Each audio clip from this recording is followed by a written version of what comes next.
बहुत खूब तरीके से जीते हैं वो लोग जिन्हें ज़िंदगी समझ में आई। शायद ज़िंदगी जीना उन्होंने यहाँ खुद आके सीखा है। दोस्तों नमस्ते, मेरा नाम अमित मेढेकर। मैं आप सारे लोगों का एक बार फिर से story time with Amit Medhekar में स्वागत करता हूँ। आज की स्टोरी जो है वो अकबर और बीरबल की। आज की स्टोरी में एक बहुत अच्छा मैसेज छुपा हुआ है। आइए देखते हैं क्या इस स्टोरी में है। एक बार जब अकबर बादशाह अपने बड़े से शामियाने में थे, तब वहां पे उनके यहाँ पे एक बड़ा सा वास था। बड़ा सा, जहां पे हम फ्लावर पॉट बोलते हैं, वो वास वैसे वहां पे था। और वो वास एक जो उनका जो नौकर था उसके हाथ से फूट गया। और वो वास तो अकबर बादशाह के लिए बहुत और बहुत बेहतरीन था, बहुत प्यारा था उनका। तो ये जो फूट गया, ये सोचते हुए वहां पे उस नौकर ने वो सारा वाज है वो पूरा एक साथ एक तरीके से जोड़ने की कोशिश कर दी, लेकिन कुछ हुआ नहीं। और वो वाज जो है वो उसने कचरे में डाके पूरी तरीके से डाल दिया। जब अकबर बादशाह आए वहां पे, तो उन्होंने देखा कि उनका जो वाज है वो है ही नहीं वहां पे। तो वहां पे वो वाज नहीं है करके उन्होंने पूछा। तब जाके उस नौकर ने बताया कि पता नहीं कहीं और रखा होगा करके। तो अकबर ने सारे नौकरों को ढूंढने के लिए बताया। तब एक नौकर ने जाके देखा कि वो कचरे में डाल दिया है। और कचरे में जब डाल दिया है तो उसने ये आके जब अकबर बादशाह को बताया, तब अकबर बादशाह ने जो उनके शामियाना को साफ करता था उसी नौकर को बुलाया जिसने बोला था कि पता नहीं करके कहीं और रखा होगा। तो उसको बुलाया और उसको बोला कि सच में बताओ कि कहाँ है वो।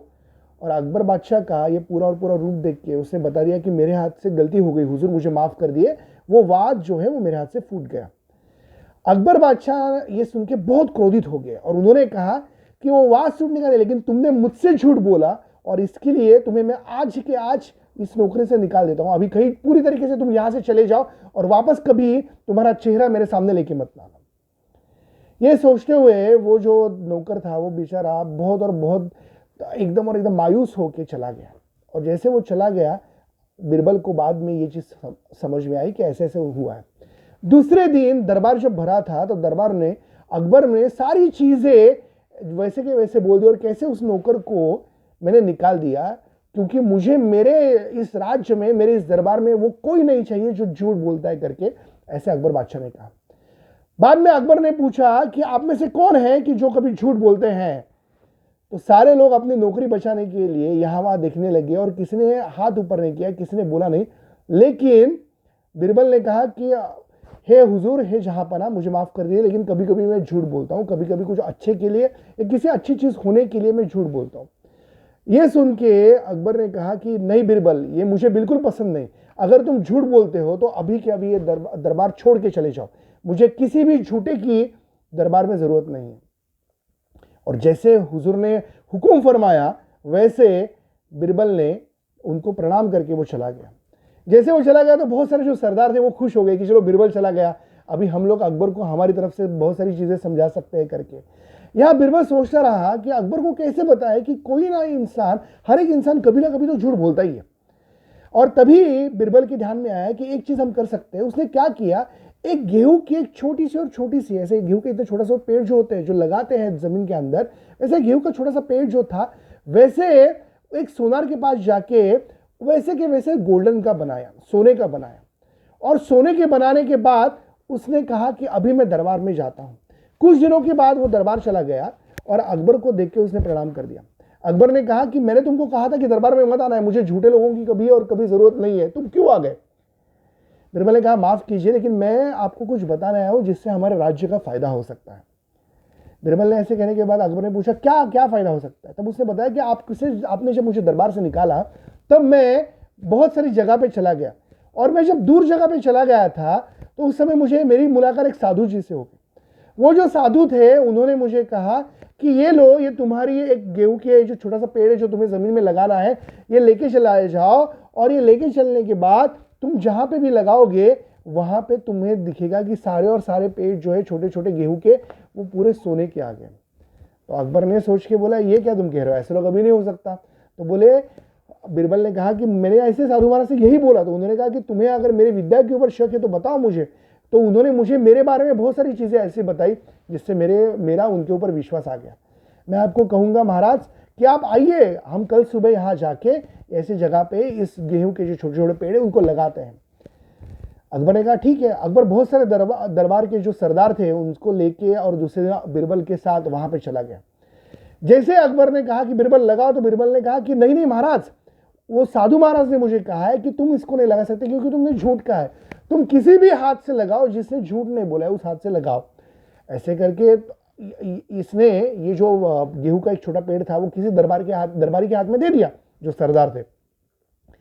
तो ये किसी और किसी भी पर्सन वो लगा सकता है, कोई भी आदमी वो लगा सकता है जिसने झूठ नहीं बोला है, तभी और तभी ये सोने का आएगा, नहीं तो नहीं आएगा।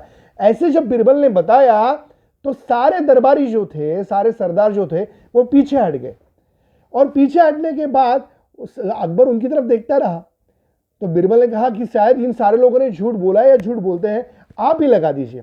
अकबर ने यह सुन के बोला कि ऐसे कैसे मैं लगा दूं, शायद मैं भी कभी झूठ बोला हूं, शायद बचपन में या शायद कभी बड़ा होने के बाद जब कभी जरूरत थी तब बीरबल ने हाथ जोड़ के उनको कहा कि हे जहांपना, मैं आपको यही समझाने की कोशिश करता हूं, शायद मैं हूं या वो नौकर है जिसके हाथ में वो वाज टूटा है, जिससे हाथ से वो वाज टूटा है, शायद अपनी नौकरी बचाने के लिए या शायद कुछ अच्छा करने के लिए या शायद कभी कोई चीज है जिसका नुकसान ना हो, उसके लिए हर आदमी कभी ना कभी झूठ बोलता ही है। हमें समझ के लेना है कि उस आदमी की नीयत क्या है। अगर झूठ बोलना उसकी नीयत है तो हमें उसको जरूर दंड देना है उस अपराध के लिए, लेकिन अगर उसने कुछ अच्छी चीजें के लिए किया है तो शायद उसको दंड से भी अच्छा है कि हम उसको समझ के ले ले और आगे वो जाके ऐसा झूठ ना बोले, ये हम उसको समझाएं।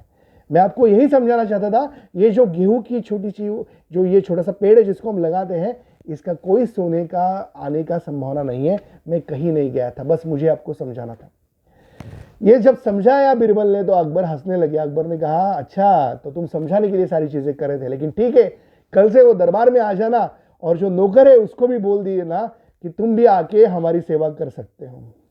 और इस तरीके से बीरबल ने अकबर को बताया कि किस तरीके से चीजों को समझना जरूरी है। बात तो यही है दोस्तों, बहुत बार हम झूठ बोलते हैं, बहुत बार हम सच को छुपाते हैं। हमारी इंटेंसिटी क्या है, हमारी वृत्ति क्या है, हमारी टेंडेंसी क्या है, यही तो हमारा नेचर डिफाइन करती है, यही तो हमारा स्वभाव डिफाइन करती है, यही तो हमारा बिहेवियर बताती है। मैं आपको ये कहूंगा कि हर एक मैसेज जो देते हैं हम स्टोरी के अंदर, वो समझना बहुत जरूरी है। सच बोलना या झूठ बोलना ये तो बात हम करेंगे नहीं, लेकिन हम ये बात जरूर करेंगे कि हमें ये समझ के लेना है कि इंसान कितने प्रवृत्ति से आगे चला जाता है, उसके अंदर कौन सी प्रवृत्ति छुपी हुई है, और वो प्रवृत्ति उसको आगे बढ़ने के लिए बहुत और बहुत ज़्यादा सपोर्ट करेगी या नहीं करेगी, ये हमें समझना है। अगर आप ये समझे तो ज़िंदगी कितनी खुशहाल है और इस खुशहाल ज़िंदगी में हम कितना खूबसूरत जीवन को बिता सकते हैं, यही तो हमें समझना है। अगर आपको ये कहानी पसंद आई है तो हमें ज़रूर बताइए। इस कहानी को कमेंट, लाइक, शेयर करना मत भूलिए। हेल्दी माइंड कंसल्टेंसी से मैं अमित मेढेकर आप सारे लोगों की विदा लेता हूँ। फिर मिलूंगा आपसे, तब तक के लिए अपना ध्यान रखिए। Thank you so much everyone.